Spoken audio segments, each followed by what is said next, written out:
మహాగణుడును మహోన్నతుడును సర్వాధికారి అయిన దేవుని పేరట మీ అందరికీ శుభాభివందనములు తెలియజేసుకుంటున్నాను. జీసస్ న్యూ క్రియేషన్ మినిస్ట్రీస్ ద్వారా ఈ రీతిగా ప్రతిరోజు అనుదిన ఆహారమును మీతో పంచుకోవడానికి దేవుడిస్తున్నటువంటి ఈ కృపను బట్టి దేవునికి ఎనలేని కృతజ్ఞతలు. 1 పేతురు 3వ అధ్యాయము 12వ వచనం. ప్రభు కన్నులు నీతిమంతుల మీదను ఆయన చెవులు వారి ప్రార్థనల వైపునను ఉన్నవి గాని ప్రభు ముఖము కీడు చేయవారికి విరోధముగా ఉన్నది. నీతిమంతుని ప్రార్థన చాలా ప్రత్యేకమైనది. ఎందుకంటే ఈ ప్రార్థన కోసం దేవుడే ఎదురు చూస్తాడట.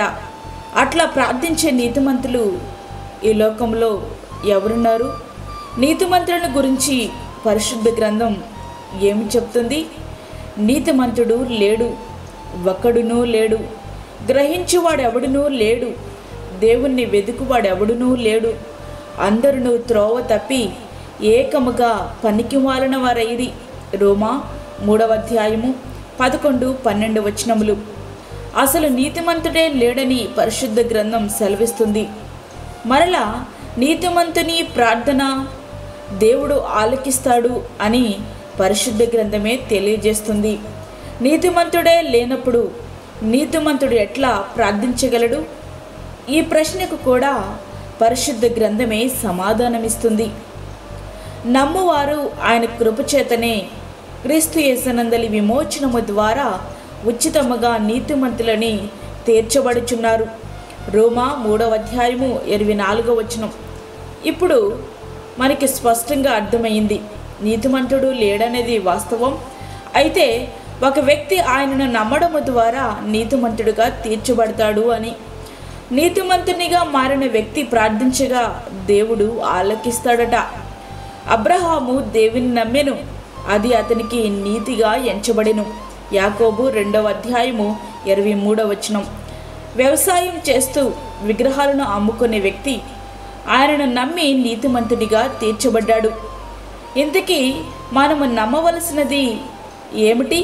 మొట్టమొదటిగా మనము పాపులమని, రెండవదిగా కోడెల రక్తం, గొర్రెల రక్తం, మేకల రక్తం మనల్ని విమోచింపలేకపోయిందని, మూడవదిగా యేసయ్య నీ కోసం బలిగా మారడానికి ఈ లోకానికి వచ్చాడని, కల్వరిలో సిలువ వేయబడి మరణించి తిరిగి లేచి ఆరోహణమై తండ్రి దగ్గరకు వెళ్ళాడని, మనకు నివాసములు సిద్ధపరిచి మనలను అక్కడికి తీసుకుని వెళ్ళడానికి తప్పక ఆయన రాబోతున్నాడని నీవు నమ్మాలి. ఈ విషయాలను నమ్మి నీ పాపములు ఒప్పుకుంటే నీవు నీతిమంతుడుగా తీర్చబడతావు. ఒకనికి పోలీసు ఉద్యోగం వస్తే గవర్నమెంట్ అతనికి యూనిఫామ్, గన్, జాయినింగ్ ఆర్డర్ ఇట్లాంటివి ఇస్తారు. మరి మనము నీతిమంతులుగా తీర్చబడ్డామని మనకి ఎట్లా తెలుస్తుంది? దీనికోసం మనకు సర్టిఫికేట్స్ ఏమీ ఉండవు. అది దేవునికి మనకును గల వ్యక్తిగత సంబంధం. ప్రియ స్నేహితుడా, వాక్యం వింటున్నటువంటి ప్రియమైన దేవుని బిడ్డ, నీ జీవితంలో అంతకుముందు ఎన్నడూ లేని గొప్ప సమాధానాన్ని నీవు పొందుకుంటావు. తర్వాత నీవు చేసే నీతి క్రియలు సంఘములో, సమాజంలో నిన్ను నీతిమంతునిగా నిలవబెడతాయి. ఆయన పరిశుద్ధుడు కాబట్టి మనమును పరిశుద్ధముగా నీతియుక్తముగా జీవిస్తూ ప్రార్థించగలిగితే నేరుగా అది దేవుని చెవిని చేరుతుంది. అందుకు యేసు నమ్ముట నీ వలనైతే నమ్మువానికి సమస్తమును సాధ్యమే అని చెప్పారు. మార్కు సువార్త 9వ అధ్యాయం 23వ వచనం. ప్రియ స్నేహితుడా, సమస్యను చూచి భయపడుతున్నాము తప్ప ఆ సమస్యను పరిష్కరించగలిగే దేవుని పైన నమ్మకం ఉంచలేకపోతున్నాం. నీతిమంతులు చేయు ప్రార్థనల మీద ఆయన కనుదృష్టి ఉంచుతారట. మరి నీవు దేవునిని పరిపూర్ణంగా నమ్మి విశ్వసించి నీతిమంతునిగా మనము తీర్చబడినప్పుడు మన ప్రార్థనలు తప్పకుండా నెరవేరుతాయి. మన ప్రార్థనలకు తప్పనిసరిగా జవాబు వస్తుంది. కనుక ప్రియమైన దేవుని బిడ్డ, పూర్తిగా దేవుని యందలి విశ్వాసముతో ప్రార్థిద్దాం. దేవుణ్ణి పరిపూర్ణముగా నమ్ముదాం. నీతిమంతులుగా తీర్చబడదాం. ఆ రీతిగా ప్రార్థిద్దాం. ప్రార్థన ప్రతిఫలాలు అనుభవిద్దాం. అట్టి కృప ధన్యత దేవుడు మనకు అనుగ్రహించునుగాక. ఆమేన్. వాక్యమైనటువంటి ప్రేమైన దేవుని బిడ్డలారా, ప్రార్థనలో ఏకీభవించండి. పరిశుద్ధమైన తండ్రి, ప్రేమగల యేసు ప్రభువా, శ్రేష్టమైన అమూల్యమైనటువంటి మరి యొక్క దినము మా జీవితంలో మీరు అనుగ్రహించారు. నీకు వందనాలు. ఈ దినమంతటికి కావలసినటువంటి నీ కృపను, నీ సన్నిధిని మాకు తోడుగా ఉంచండి. ప్రతి విధమైన శోధన, కీడు, ప్రమాదము, తెగుల నుంచి మమ్మల్ని మీరు తప్పించండి ప్రభువా. ఈ దిన కార్యక్రమంలో నీ సహాయం మాకు దయచేయండి. అదే రీతిగా బలహీనులను బలపరచండి. చంటి బిడ్డలను, వృద్ధులను, గర్భిణీ స్త్రీలను మీరు జ్ఞాపకం చేసుకునండి తండ్రి. వారికి కావలసిన నీ భద్రతను దయచేయండి. అదేవిధంగా గర్భఫలం లేని బిడ్డలకు గర్భఫలము దయచేయండి.